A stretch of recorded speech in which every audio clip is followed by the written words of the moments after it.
topic of today's video, Spider-Man. Spider-Man, No Way Home.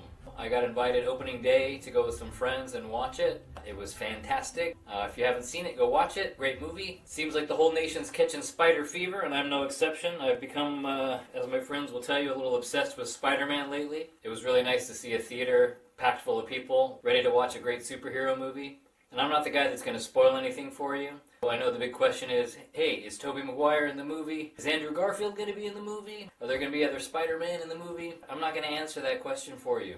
Go watch it. You'll enjoy it. I will say this. On a scale from 1 to 3, like on a scale from like 1 to 3 Spider-Man, I give the movie 3. I give it 3 Spider-Man. Anyway, we're not here to talk about the movie. We're here to talk about the spider suits.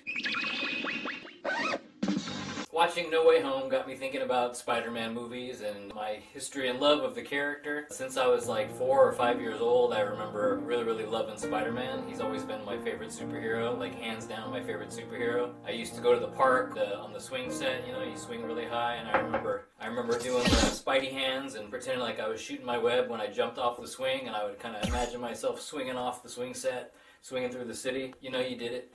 I remember waking up early on Sunday mornings and watching Spider-Man and His Amazing Friends back in the 80s. When I was really little, like 4 or 5 years old, I remember watching the 1967 cartoon. At one point, I even had some Spider-Man underoos. You and your underoos, Spider-Man! So needless to say, growing up, it was always a Halloween bucket list thing of mine to be Spider-Man for Halloween one year. And every year, I would beg my grandmother to make me a Spider-Man costume, because my grandma was the seamstress in the family, and she used to make my brother and I some really awesome Halloween costumes. She did Ewoks for us one year, and I remember begging her every year to make me a Spider-Man costume, and she would always refuse, because she just couldn't. She said, I can't figure out how to do the webs. I don't know how am I gonna get all these webs on the costume. So I remember I talked her into making me a Venom suit. She made me a Venom bodysuit. And I remember tracing out the white spider and like ironing it on with white iron-on fabric. She made me the mask, and I loved that thing. And I wore that for Halloween that year. Fast forward to a little later, I used to subscribe to these things back in the olden days called magazines. I don't know if you guys know what a magazine is, but it's essentially a paper book that had pictures and articles. It was actually a physical copy. You used to get them in the mail. It would come in the mailbox, and you flip through the pages, and there were articles and stuff. Stop lecturing me, please. I know, it's crazy. I remember I used to subscribe to like Starlog and like Fangoria and all those. I used to get all those magazines. And anyway, I remember a couple of pages in the back of the magazine that always listed all of the upcoming film projects that were in the works. And like for years, like all through the 90s, Spider-Man was always listed. Oh, they were always talking about Spider-Man. They're trying to get Spider-Man made. They're trying to make a big Spider-Man movie. This was a huge deal because I'd seen the cartoon and watched the cartoon. I collected the comic books and all that. You know, a movie. There hadn't been a good Spider-Man movie throughout my entire childhood in the 80s, unless you count like the Nicholas Hammond TV movies, you know, that were made. But those were, you know, it was great to have Spider-Man content, but those weren't fantastic. Reading this in the back of the magazine every month, you know, and like, who's going to direct it? Is it going to be James Cameron? Who's going to play Peter Parker? So it was something that I was excited about for a long time, and I would always read about it and wonder when it was going to happen. If it was ever going to happen, my friends would get together and we'd read our Eric Larson Spider-Man comic books and our Todd McFarlane Spider-Man comic books and just like talk about how awesome it's going to be when the Spider-Man movie finally comes out. Fast forward to the early 2000s, and it's finally announced that Sam Raimi, fantastic director of Evil Dead,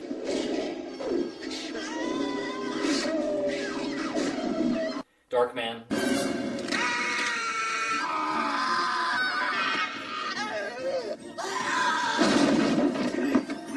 take it down, take it, take the fucking elephant. When I heard Sam Raimi was going to direct it, I just was so excited. It finally became a reality, and I finally decided in 2002, I was an adult, I knew how to sew, I have a sewing machine. I'm going to be Spider-Man this year. I'm going to make my own homemade Spider-Man costume.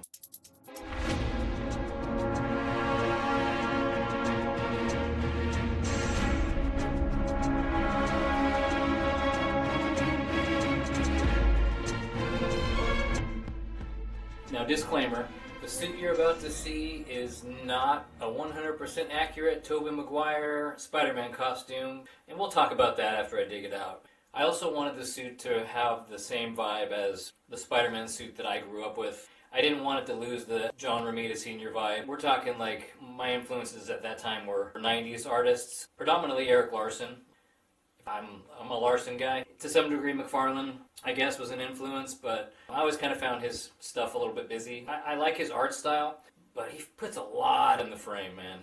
I'm gonna put some dirt in your eye. I digress. I'm getting a little bit off topic. What I'm trying to say is I did my best to kind of replicate the Tobey Maguire costume, but I also did sort of a hybrid where I wanted to keep the suit looking like it did in the comic books. So it's kind of a half and half suit. But enough talk. Somewhere up there in that attic, amongst all of the forgotten Halloween and Christmas decorations, lies my 2002 Spider-Man suit. So we're going to climb on up there and see if we can find it and bring it down. See if it still fits.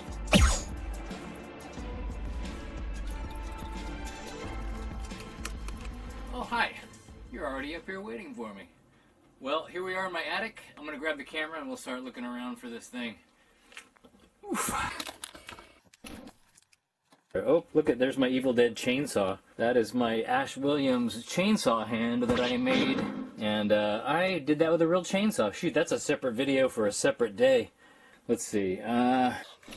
All my Christmas decorations here. Got some Halloween stuff. There's my Shaun of the Dead zombie costume. When Shaun of the Dead premiered, my late wife Jenny, she got free tickets. If you came as zombies, you got a bunch of free merchandise. We found some old thrift store clothes and we just kind of fucked them up. That was a suit jacket I found that I ripped up, and I have some pants that go with it, and I put that on with an old ripped up tie and painted my face blue. I got like liquid latex and toilet paper and made ripped up flesh on my face, and she did the same thing and wore this old like Mrs. Roper green poncho. I think we were the only ones that showed up in costume, and they gave us a whole bunch of merchandise. We got free t-shirts and a poster and all kinds of stuff. So, oh, look at it. It's my Michael Myers gravestone. Check this out. I did a haunted house in my front yard one year, and I made this replica of the tombstone that Michael Myers steals from the cemetery of his sister that he killed. You remember that scene where he steals that and he puts it in the bedroom and sets up that creepy scene after he kills that girl's boyfriend, and Laurie Strode discovers that whole scene in the bedroom and the tombstone sitting there.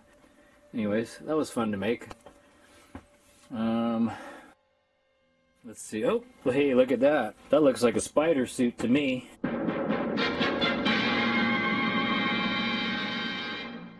There it is. There's the emblem. There's the mask.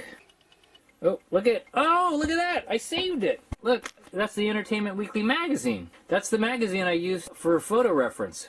And I guess I put it in the bag with the costume. That's awesome. I can show you that too. You can see what a magazine is. Hey, don't be such a fucking smartass, will ya? Let's pull this guy down and I'll try it on.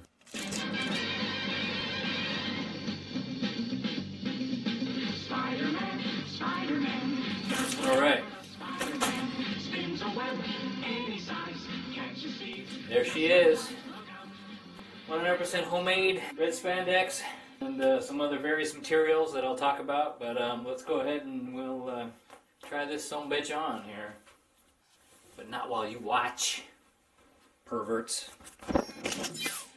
Off a tick.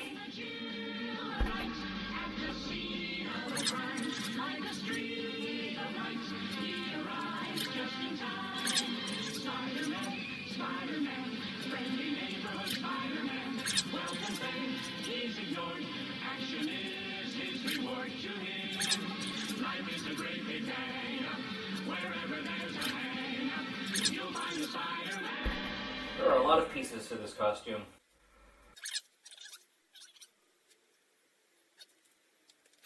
Alright, that about does it, I think.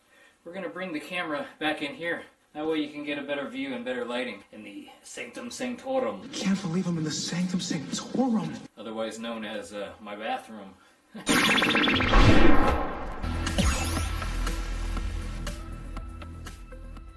That is the spider suit. I got a little bit more going on in my tummy region than I used to, but you know, it's been 20 years. It still fits. Doesn't look too bad. That's the suit. Considering I made this by hand with blood, sweat, tears, and a sewing machine, it's got a lot of love in it. I don't know, I'll talk a little bit about the suit, but so I can talk and so you can hear me, I'll go ahead and take the mask off. Please excuse the funny looking hood. This was a part of my costume solution on how to make the neck and the mask seamless. Because if I didn't have a hood here, and the mask doesn't have a long neck, it just goes right under my chin, it stops. So I needed a hood underneath here, so that when I put the mask on, it flowed. So the gloves, right? I sewed these from scratch. I probably could have found a pair of spandex gloves. They did have gloves like this in the 90s, you know, in like women's clothing stores and stuff. I wanted the spandex to match, so I did the gloves out of the same spandex material that I did the rest of the suit out of. A lot of glue. You can see a lot of the glue marks. You know, there was really no way around that. The webbing is not silver like Tobey Maguire's in the movie, although it is getting a bit of a silver reflection here, but I suppose I could have got like silver puffy paint or something like that, but doing a whole outfit with puffy paint sounded too daunting. I'll take this thing off because it looks stupid. To the best of my recollection, I drew the lines really lightly with pen and then glued the nylon webbing over where I had marked it.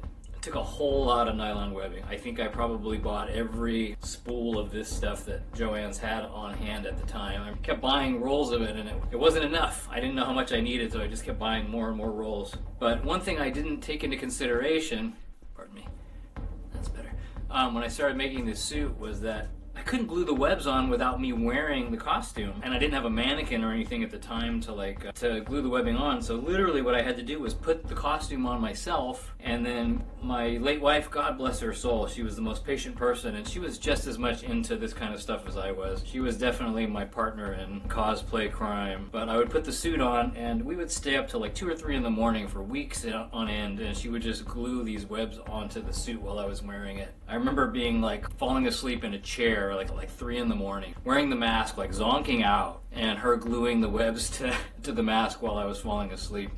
That's the level of dedication. She went as Black Cat that year and had a really awesome costume. I'll intersperse this with some pictures from that night when we went to Portland, Oregon and partied at every bar in that city. It was a hell of a lot of fun. That was one of the best Halloweens I ever had, man.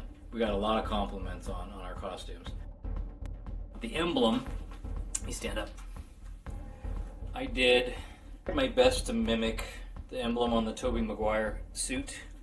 I think I made this out of cosplay foam, just like craft foam. They probably didn't call it cosplay foam back then. For whatever reason, I don't remember why I did this. I think it wasn't shiny enough for me and I wanted it shinier. So I got some like black fake leather and stenciled the spider and cut it out and glued that to the top of the crafting foam, and that really made it pop. This kind of thing right here I'm not super stoked about. It goes out and then down. His is more like a V. I think it starts up here and kind of just goes into a V and tapers in, which accentuates his body a little bit better. You know, and in the comic books it just kind of goes up and around and kind of rounds around. But for whatever reason I couldn't figure out how to mimic that, so I have kind of a weird straight thing where it goes up and then V's and then goes straight down. But you know, I don't know, that's my own spin on it. There are so many different Spider-Man costumes out there now that I feel like, you know, that's something that you might see in a Spider-Man costume at some point. That's the cool thing about this hero and cosplaying this hero is you can kind of take some liberties with the costume. There's so many different new and creative types of Spider-Man costumes coming out all the time that you can kind of do whatever you want. A lot of the webbing's coming off of the gloves and stuff after all these years, and there's an area here where the webbing is coming off, you know. Either fix that or something. Another thing that I did, and you know, because again, I'd never made a Spider-Man costume before, but another thing is, it's not all one piece. The blue parts are sewn over the red parts. I think what I did was, like, I glued it with, like, really strong fabric glue. I know that this part, the blue, is over the red spandex, and I know it's glued. I don't think I sewed any of it. No, it's not glued to the red fabric. It's just glued to the red fabric around the edges. I didn't even, like, seam the edge under. It doesn't look like I even seamed the edge under, which would probably have been something that would have been a good idea to do, but I just ran out of time. If I was doing this today and I had more time, I think what I would have done is I probably would have taken more of the nylon webbing and bordered the edges like it is in the movie, you know, how he has the piping that goes around the blue part as well, which kind of makes it look a little more cohesive. The gloves are separate from the suit. My boots are also separate from my suit. I'll show you the boots in a second by themselves. The spider on the back, so there's the back emblem right there. I'm really happy with the way that that came out. That's just red fabric. I think it's the same red spandex. Just glued that onto the back. So that came out really cool. Okay, so let's talk about the pants. These little football trouser things that I made. I made these as a separate piece. I'll show you the behind the scenes of this here. Sexy time. The red part is all one piece. There's no webs on this lower half, and then for whatever reason I decided to make the slit on how to get into the costume on the front here. When you buy a Spider-Man costume now from like Zentai or whatever, it has a zipper in the back. You can either get a zipper going up along the back, or you can get like a U-shaped zipper here along the waistline. I put mine in the front. I didn't put a zipper on it because I couldn't figure out how to get a zipper on there. I've never sewn a zipper, and it just didn't seem like something I wanted to mess with so close to Halloween. So what I did was I just ended up making a slit across here. I didn't even sew it or anything. It's just open. I got safety pins to pin this together so it goes back tight. And then I have these separate football trousers that I made. That way I can put those on over the red jumpsuit. And then I put the boots on over that. And if you look at the bottoms of these, you can see that at one point I made these too short. I was trying to mimic the Spider-Man thing where they stop right there. But because of that, I don't know, I messed something up and it didn't look right, so I had to end up sewing, I guess I had to end up sewing more leggings onto that. I don't exactly know what I did. I think maybe I made the pants and then cut that off and realized I made a mistake and then sewed it back on. I'm not really sure. I don't exactly remember. Like I said, this was 20 years ago, but it's okay because the boots go on over this anyway, so that covers up that mistake. I didn't put the V here. I wish that I had done the V that goes down, and so I forgot to put that part in. So that would have looked a little bit better if I had actually done that, but that's okay. I'll show you a little secret here. This is the inside out part of the fabric. If you look at the inside of the hood, you can actually see that, let me show you on the mask. You can actually see that the finished side of that is super fucking sparkly, right? I don't know if it shows up on camera, but it's really glittery. And I didn't want that to be what the outside of the suit looked like. I used the opposite side of the fabric, which was a little more matte. And I think that worked out better. You know, although the suit in The Amazing Spider-Man 2 is pretty effing shiny, so I guess I could have got away with that if I wanted to, but I didn't want to be Disco Spider-Mans.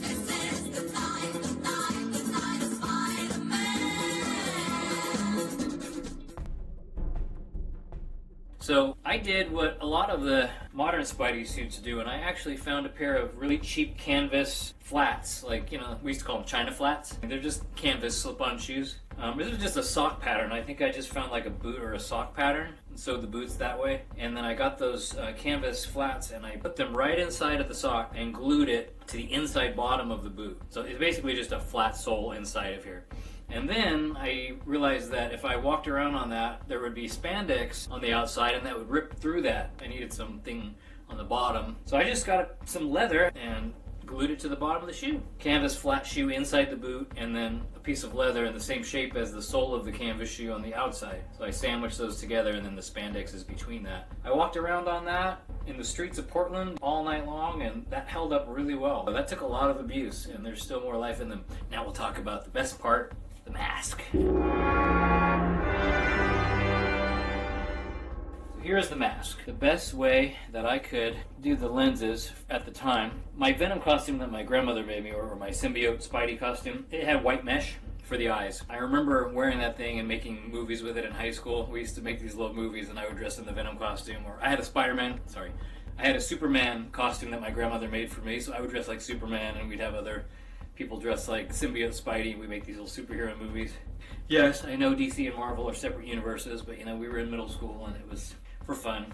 The mesh on the symbiote Spidey costume I hated because I could never see through it. So I would be trying to do these movie scenes and I couldn't see out of the stuff. So I figured, you know, if I got a pair of sunglasses and found the largest lenses on sunglasses that I could find, I could use those and I could probably see through that better than mesh, right? So that's what I did. I found some mirrored sunglasses. I just went to every gas station I could think of and I tried to find the sunglasses that had the largest lenses I could find.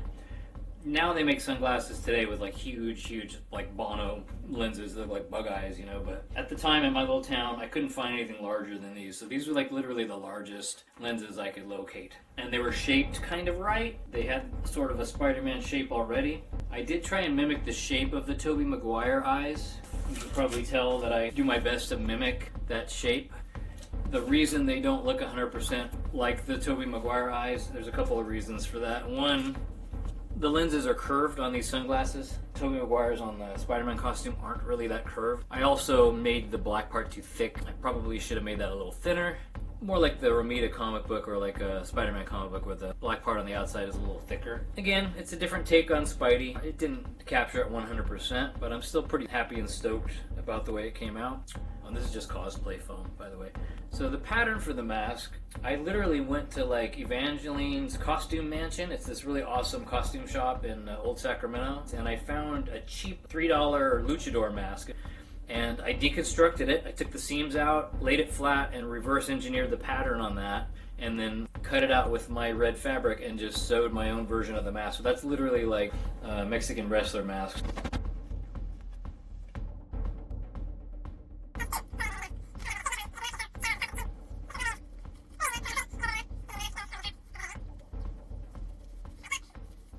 And I think that was a pretty good solution.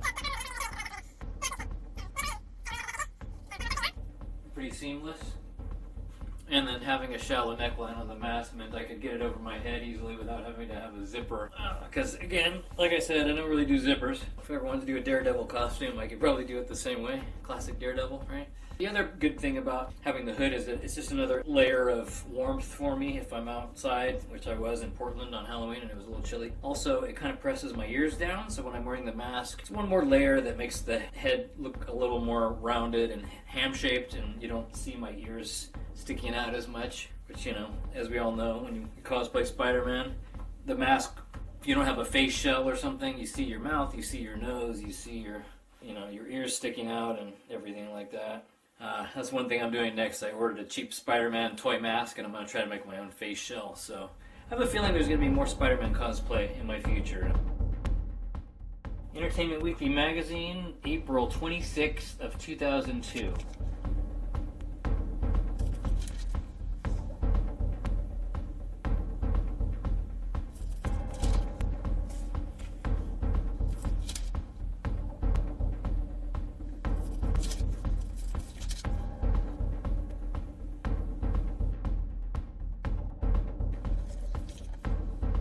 I'm not going to alter or change this suit in any way because I feel like this is history now, you know? This was such a monumental thing that I did, making this from scratch and having my wife help me glue on all the webs and help me with the costume. And it's a great memory, and it was a great time, and it was a great Halloween. It was a really fun experience to do. So, you know, I may like reinforce some of these seam holes. I may glue some of these webs back onto the gloves. This one on my pinky keeps falling off. I didn't do a fantastic job of gluing some of these webs on. I kind of overlapped some areas. We were doing all this stuff at the very end. We were still gluing webs on this suit on Halloween in Portland at my brother-in-law and sister-in-law's house, waiting to go out for Halloween. Everybody's getting ready, and Jenny, God bless her heart, was still gluing webs on my costume right when we were supposed to go out to the bars. And had a blow dryer going on the webbing trying to get the suit ready. So it wasn't even ready on Halloween. I remember going to a Halloween party earlier in the month at a friend's house.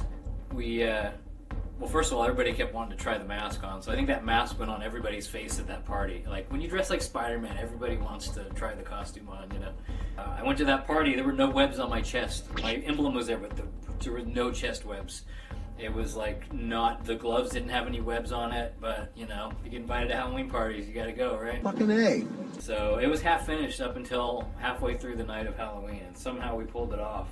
And I had a cheap pair of those web shooters they sold in 2002 for the movie that have like the can of silly string on there, so I had those on my wrists and walking around shooting drag queens in the park in the middle of the night. It was a lot of fun. But anyway, yeah, that's the hood that goes under the mask. It's more or less all of the components of the costume.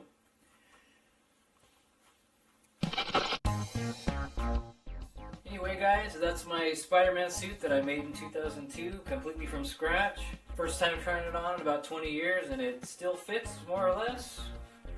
I hope you enjoyed this video as much as I did trying this thing on again. I really would like to buy one of these digital patterns and have Zentai or one of these other companies make me a Spider-Man suit. I would really like to have like a version of the Japanese Spider-Man costume. It existed back in the 70s. It was the same suit in the 1970s American Spider-Man show with Nicholas Hammond, and also the Japanese Spider-Man, which I've just purchased on DVD, and it should be here in a couple of days. I cannot wait to watch the Japanese Spider-Man. I have been chomping at the bit to watch that. But I would love to have a Japanese Spider-Man costume with like the, you know, the computer wristband and spider string. I would love to wear that to a convention. I don't see anybody really doing that much, and so that one would be really cool to have. And I would love to have just like a classic John Romita Sr. style Spider-Man costume, you know, in that early comic book style, because that's the Spider-Man I grew up with. So I may at some point have Zentai or somebody make me a couple of custom suits. But for now, this works. Got to repair some of the seams and glue on some of these webs. But yeah, not bad for a guy in my early 20s that never really sewed before in his life, right? So thanks for watching, guys. My spidey sense is tingling. I gotta go.